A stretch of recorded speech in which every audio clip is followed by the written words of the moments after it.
Welcome to another episode of Progress, Potential, and Possibilities, discussions with fascinating people designing a better tomorrow for all of us. I'm your host, Ira Pastor. Welcome everybody again to another episode of our show, bringing you another really great guest today involved in creating a better tomorrow for millions of patients out there. Today we have the honor of being joined by Jill Pellegrino, who is the Chief Executive Officer of AutoCruitment, which is a company that has a focus on identifying, targeting, and qualifying patients for various clinical trials with a direct-to-patient recruitment technology, as well as engagement services, and has to date been involved in randomizing over 10,000 or 12,000 patients actually into clinical trials across more than 120 conditions for clients, including those in the pharmaceutical, biotech, and contract research organization industries.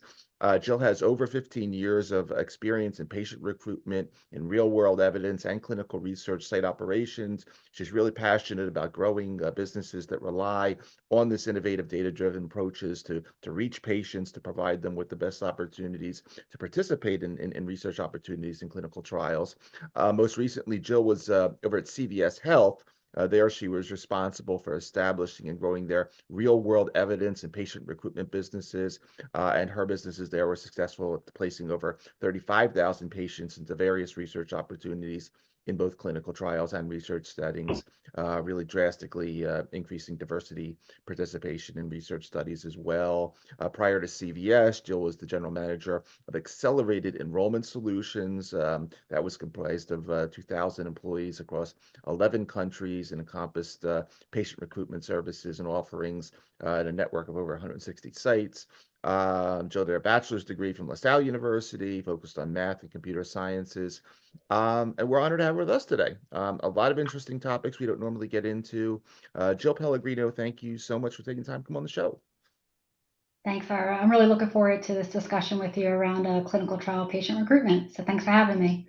Yeah. As I mentioned before the show, this is one that we, although we've been profiling a lot of, these cutting edge therapies, whether they be small molecule or vaccine or mRNA or what have you, we've haven't spent much time on the issue of patient recruitment, extremely important in ultimately studying and getting these products to market. Before we get into everything you're up to today, though, Jill, I would love to start off as we typically do by handing you the floor for a couple minutes just to talk a little bit more about you. Tell us a little bit about yourself, your background, and ultimately what led you into this industry, because it's you've been there for a while doing a lot of really interesting things. Yeah, sure. Yeah, and you gave a great intro. But I've been in clinical research with a heavy focus on patient recruitment for the past 17 years. So this has really been my passion and where I spent most of my career trying to address challenges in patient recruitment. But I've done it in different capacities in many different environments. So I started at a company called Accurian, and my background is in math. That's what my degree was in. So I got a job as a statistical analyst at that company, and that was really because there was a need to bring in more predictive modeling methods to understand the rate at which people enroll in trials and what are some of the variables that would influence the participation rates and the success of that. So that's really where I started. And I was at that company for many years. We were ultimately acquired by PPD, which is a clinical research organization. And then ultimately we merged with several different clinical research site networks. And that's where we formed the business Accelerated Enrollment Solutions. And the idea there was to really focus on developing an optimized end-to-end solution by taking, the best of a patient recruitment offering and marrying that with an 160 global site network offering. So that was pretty impactful what we were able to do there, and I got the benefit of leading that organization the last year as I was there during the pandemic. But after that, I felt that my chapter was over there and was really interested in pursuing different areas. So when CVS Health entered the space and they were looking at expanding into clinical trials, I was really excited about that because the massive database of patients, a wealth of information about patients. So I really felt I could take all the skills and everything I learned at AES and apply that with CVS Health data. And that ran for about 2 years, where I ran the patient recruitment business and the real world evidence business. And one of the things that I learned through that period is that there's a massive population out there that want to learn more about clinical trials, and more importantly, want to participate. I think all of us got the opportunity to get exposed to trials during the pandemic, so that really increased awareness. And with CVS having such a large customer base, it allowed me to get better insights into the patient population about what would drive and motivate them. So that was really what led me to AutoCruitment, where I was so impressed with them, because after CVS Health and my, so many years in this space, what I learned is there's a large population out there that wants to participate. And unfortunately, nobody's really cracked this nut yet, like really effectively, where patient recruitment still remains to be a challenge. So when I heard about AutoCruitment, I was really, really impressed. The organization's been around for 10 years. It's a founder-run company. I came in as a new CEO in December and was just really impressed at the success and growth and the company's ability to be successful in enrolling patients across such a wide range of indications. So that's really what led me here. And now I'm really excited to continue my journey in attacking this problem with AutoCruitment. Awesome. And you talk about, I mean, there's a tremendous population out there. We'll just call them the population of patients that exist, that, many of them are on many of these novel therapies, and a large chunk of them sort of fall into that mode of, okay, sort of unmet medical need. We're taking a certain medication, maybe not addressing it, and I'm a candidate for a clinical trial. On the other side, we have, I can go into clinicaltrials.gov today. I'll see a database of, hundreds of thousands of clinical trials that have existed, tens of thousands which are actively recruiting right now, which represent potentially hundreds of thousands of spaces for patients. Talk a little bit about the numbers as they exist in 2024, because I want to put a few numbers behind this so the audience understands what we're really talking about in terms of sort of bridging these two worlds. Yeah, sure. Well, clinicaltrials.gov is a great resource to go to, because it's a public site that allows you to see every single trial that's running, whether it was historical and it's closed, or it's running now, or it's planned. So if you go in there now and you just do a basic search for all of the trials from phase 1 through phase 4, which is the period of where they would be looking for volunteers to participate, and you look at that globally, it's about 25,000 trials that are either running now or about to start running. And the range of that is pretty extensive. It could be a brand new treatment for, a life-threatening disease like oncology, or it could just be an extension of a drug that's already approved on the market, like, for instance, looking in ADHD or something, looking for pediatric, extension of that label. So the range of different types of trials and opportunities for people is pretty wide, but it's a pretty significant number of trials and opportunities where they're looking for participants.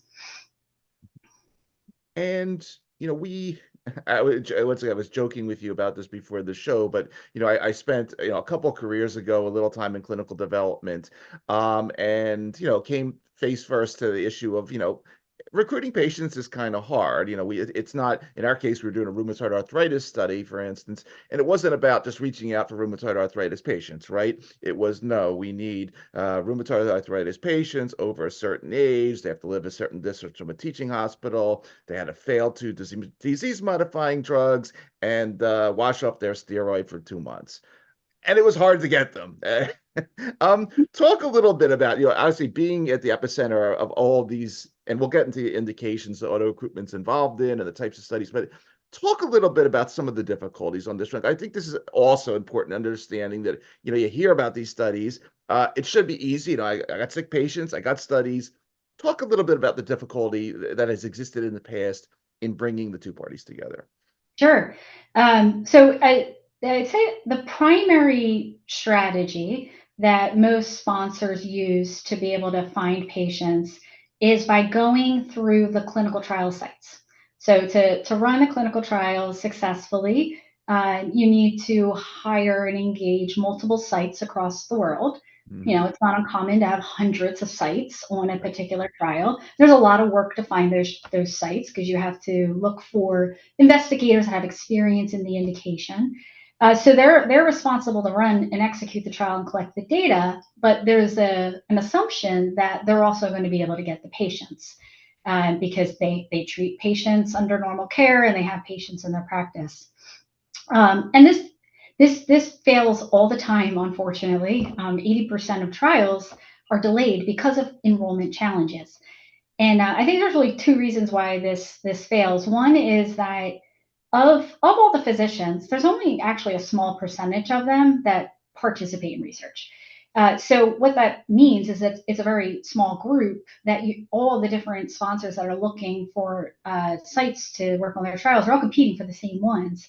So if we stick with your example of the rheumatoid arthritis, if you find a site that's experienced in that space, they may be working on 5, 6, 7 different rheumatoid arthritis trials. So it's very hard for them to keep up with all those trials. And one of the common things we're hearing a lot now that is becoming a growing problem is where sites are overburdened and don't have sufficient resources to work through all the requirements. So that's the one reason. The other reason is because there's only a small subset of physicians that participate in research. By definition, you're starting with a small percentage of the patient population that even has the opportunity to learn about the trial, because the primary way to hear about it is from their physician. And this is a statistic that I look up all the time to try to get a handle on this. And I've seen it range all over the place. Like I've seen some reports say that only 3% of the population gets access to clinical trials. And I see that on more like the chronic conditions. Yep. And then I saw another report that said up to 10% in areas like oncology. So whatever that range is, the bottom line is it's a very large population, almost 90% of the population that just never gets the chance to participate. And I think that's really where the focus needs to be, to develop effective strategies to attract and identify people from that 90% so that they can participate in trials.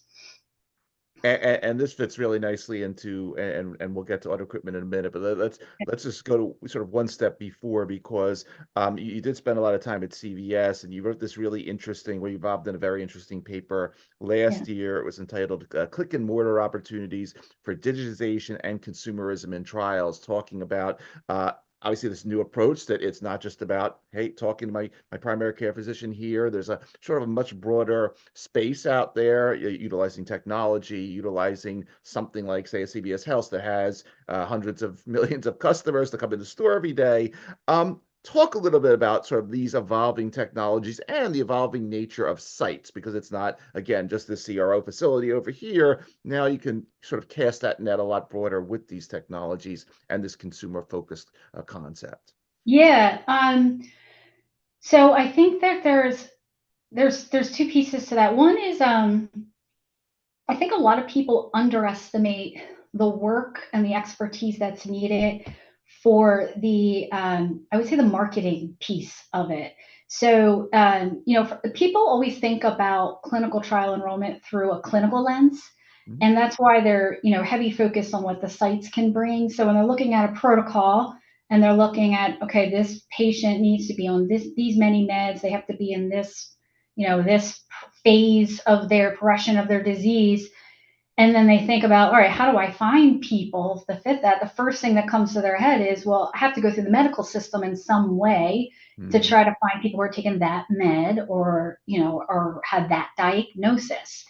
And I think that, I like to think about it completely opposite to that, where I think about it from like a marketing exercise. Like, how do you how do you reach a wide range of people with a clinical trial option? It's like one option that they're choosing from in all of their options to treat their healthcare or for the next part of their health that they want to address. So I think that piece of it, that marketing lens, and all the work that's needed to engage that population, make sure they're motivated, make sure that they follow up, make sure that they schedule into the office. There's not as much work done on that piece, which is equally as important as finding somebody who meets the protocol. And patient recruitment is something that's been around forever, and a lot of organizations have tried it. But if you don't get that piece right, it's not effective, and you never connect those patients into the sites. So that's one piece of it. So I think there's a lot of work that needs to be done to make that successful. But the other piece, when you ask about like the evolving trends of sites and patient recruitment, I'm really excited about a lot of the advancements in technology that we have available to us now, as well as the access to medical records. Those are two areas where I think there's been a lot of progress in trying to make records more accessible, and using some of the AI technologies and others to be able to search those records and to interpret them in more meaningful ways. So there's a lot of organizations now that are doing that, where you can use AI technology on the site's databases to find patients. But there's a limitation in that, because all that does is it helps the sites find more patients within their universe. So that's not getting you access to that other 90%. That's just allowing you to be more efficient and go deeper with the 10% you're already looking at. So yeah, let's hop over to AutoCruitment, because you have a nice tagline: right patient, right time, target recruit and screen more of the patients quickly. And I was looking at some of the info in terms of the conditions and the clinical trials that you completed to date, and we'll get into sort of some of those details. Just talk a little bit of the background. Again, they brought you on board recently, obviously, to lead this really cool organization. One of the interesting piece of data that stood out to me on the website right away was the months. That was 9 months saved on enrollment timelines. And I remember, I don't remember exactly, but I remember every day that we weren't recruiting was very expensive. And so, the fact that you're saving months of time, that's just, a game changer alone. Talk about the company a bit, if you would, and then we'll get into a little bit of the conditions and so forth. Yeah, sure. And you're right. I think the ability to influence the timelines is very, very meaningful in this space for the sponsors that are developing these drugs, and of course also for the patients that will get access to it. So that's one way that we like to measure our success. But AutoCruitment, it's been around for 10 years. It started as a much smaller organization focused in neuroscience and supporting sites. And then because the strategies that they were using were so effective, the business just really grew from there organically. And then they expanded beyond just neuroscience, and now we have experience in 120 different conditions. And the results we've been able to drive are really powerful. We've been able to meaningfully reduce timelines on enrollment, because we see in the cases that sponsors are using our services that we're able to double, sometimes triple, the enrollment rates beyond what they would see from the sites alone. So I think there's a couple of things we focus on to be able to drive those results. So first is around getting access and scale. And I talked about the 90% and getting access to that population, and really focusing on the marketing piece of this. And that's something that I would say we're real experts in. We've been primarily relying on digital advertising to be able to reach that population. So we work across many different channels of digital advertising, where we develop different advertisements in partnership with our sponsors in the IRB, to be able to create awareness around trials for conditions and to find participants that are motivated and interested in participating. And we've had about 247 million people click on one of our ads and engage with us at some point in time, looking for a trial. So, that really validated that people are interested and will come to us for this. And we use a lot of technology to optimize those ads so that we can get really, really refined to make sure we're targeting the right audience for people who will be eligible, but also people who are motivated enough. So that's where, we're really able to drive those large enrollment numbers. But I spoke about the sites and the site environment that we have and the challenges there. So, reaching the patients is the first part of the problem, but you can't just hand them over to the clinical research sites because it's a lot of work for them to get that person on the phone, make sure they have the right appointment, make sure they're eligible and bring them in. So we have a series of services that helps focus on making sure we're successful at handing those patients off into the clinical trial site. So part of that is that we do a lot of pre-screening. So we have an online pre-screener to make sure we're getting their self-reported medical history. Then we have RNs that will follow up over phone call if it's like a more complex disease state. Mm-hmm. And now we have a new offering, which we're really excited about, where we're automating the collection of electronic medical records for patients once they give us that consent to do that, to further look at their medical record history to see if they're eligible. So that's, I would say we really excel in making sure the patients we send over are the most qualified as they can be. And that makes, it's just a higher chance that the patient will be interested in the study and will be able to get in, and a higher chance the sites will be receptive to doing the work to bring them in. Mm-hmm. And then we have a patient engagement and site engagement team that just helps facilitate all that. I really think of them as like a customer service group that's working with the sites, giving them a really customized level of support depending on what they need. Like some sites want us to do all the scheduling for them. Some of them, have their own teams where they want us hands off. So we just provide that service to them to make it as easy as possible for them to work with the patients.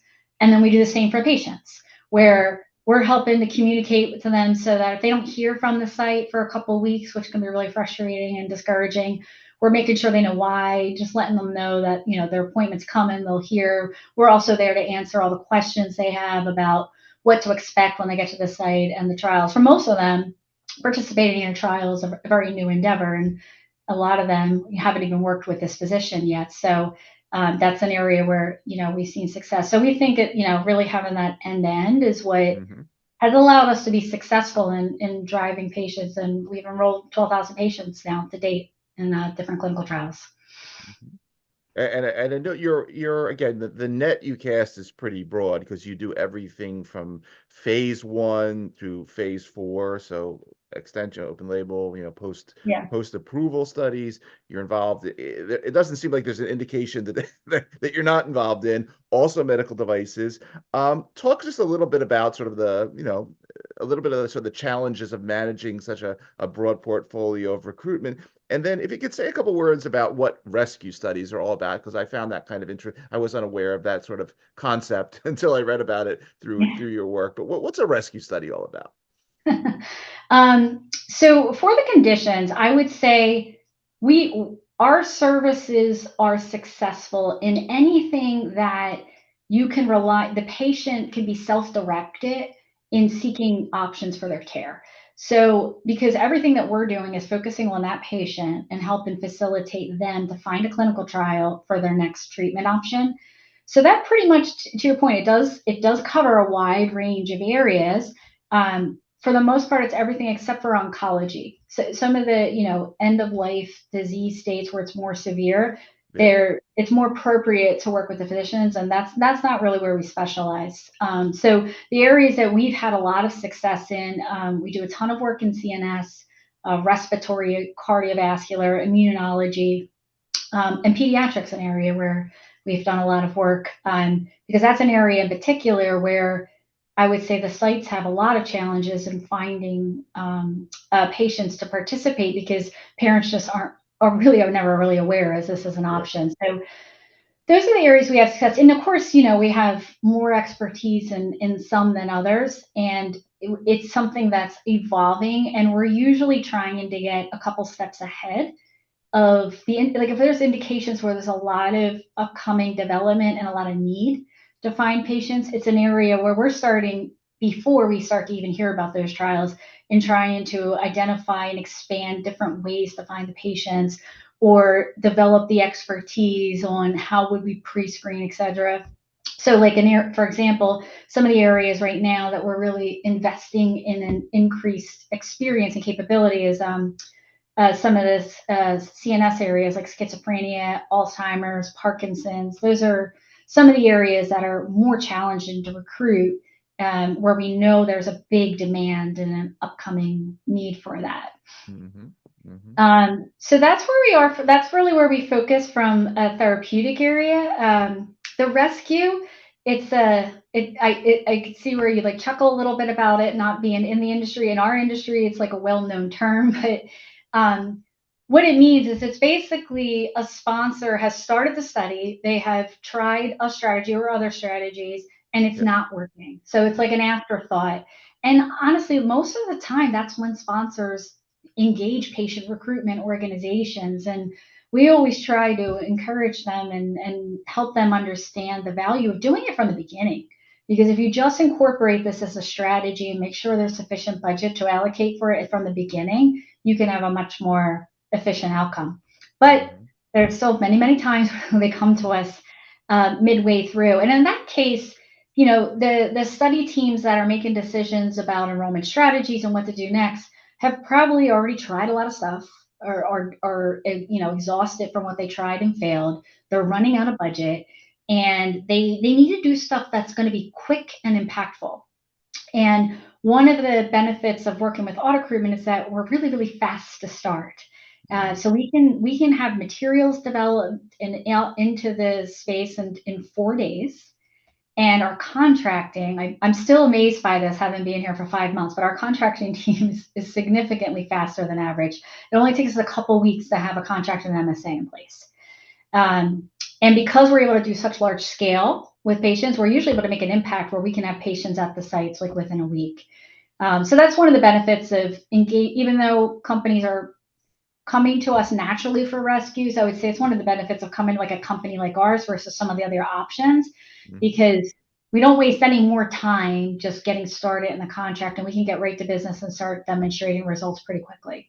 Mm-hmm. Mm-hmm. And thinking, we talk about the challenges of, the recruitment under some of these different models. I was thinking also about the issues. Obviously, we're in 2024 now, and sort of the pharmaceutical armamentaria that's out there is quite different than what existed 20 years ago in terms of all the biologics and all the novel drug moieties that have come online. I talk on the show a bit about my father-in-law who he just came through a clinical trial with this really interesting radionucleotide monoclonal antibody thing. And it took a while. Obviously he's fighting cancer, but it took a while explaining like this is really high-tech thing here, we got to get involved in. How has sort of the advent of some of these new techniques and technologies that are rather novel to all of us sort of impacted your the way you go out and talk to different people through these sort of the consumer channels, because that must be a little bit of a challenge as well. I think one of the things that I've learned in developing strategies to find patients for trials is, and I think this is something that people don't always appreciate, is people are way more informed about a disease state, or want to be more informed about a disease state and all the science behind it, than you may be led to believe. So if when there's certain indications or some personality types that will just leave it up to their doctor to say, all right, you tell me what's best and I'm going to listen to everything you say. But I would say in like today's day and age, it's less and less of that. And it's more with, the information age of people being able to take control of their own medical decisions and looking for information. And they want to be informed about the different types of drugs that they're being offered. What are the benefits? What are the disadvantages? So regardless of like the mechanism or the type of drugs that are being treated, I find that it's important to do that education piece to it and provide a lot of information for the patients, because they're demanding it. And that just only increases the chances that they're going to want to participate in this. Mm-hmm. And this is also like a newer trend where pharma is thinking a lot more about the patient at the center and designing trials around the patients. But there's still a lot of opportunity to, provide a lot more engagement and information just for them, so that they can get very comfortable with this and knowledgeable about it, Mm-hmm. and be more motivated to participate. Mm-hmm. Mm-hmm. And again, coming to that education piece, and this was another part of your your click and mortar article, but the topic of diversity and equity in these trials. There's been populations that have not and participated significantly in clinical trials in the past, whether based on language barriers or cultural barriers, whatever the case may be. Say a couple words about that as well, because I think that this is these technologies that you're developing are real, really level the playing field with, the ability to attract a wide variety of subjects into these trials. Yeah, it's a really important area, and it's definitely an area where there's a lot of motivation and interest from the sponsors to address this and to increase the diversity in clinical trials, but also, increase that access after the drugs are on the market and available. So one of the things that I found really interesting when I was at CVS Health, because one of CVS Health's primary areas of focus is increasing healthcare access for underserved populations. So that was like a core part of our offering. So we actually did a series of surveys with that, customer population, and we did a survey with about 2,000 customers responded back to us, and it was a really in-depth survey. We asked a lot of questions about clinical trials. Have you heard of them? What do you think of them? Do you want to participate in them? And what was interesting was, the responses we got across all of the different demographics were pretty similar. It was across all the demographics, no, they really haven't heard about clinical trials. So not a lot of them know. Then we told them more about clinical trials, and across all the groups that said, yes, I would like to participate.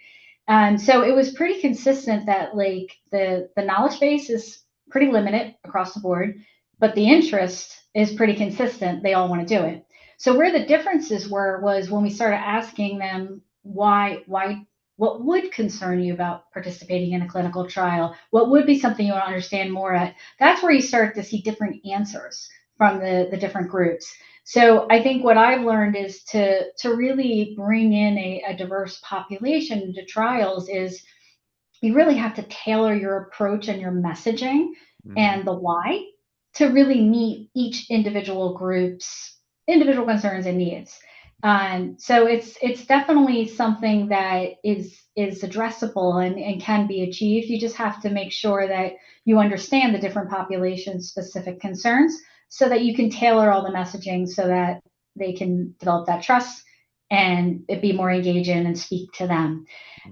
So that was, that's one angle of it. And then everything, I'm talking about going outside of that 90%, like that also addresses the diversity issue, because a lot of the physicians that are participating in research, it just happens to be that their populations are biased. So a way to address that issue and get larger access is to really do some of these strategies that I'm talking about to be able to directly engage that wider 90% of the population.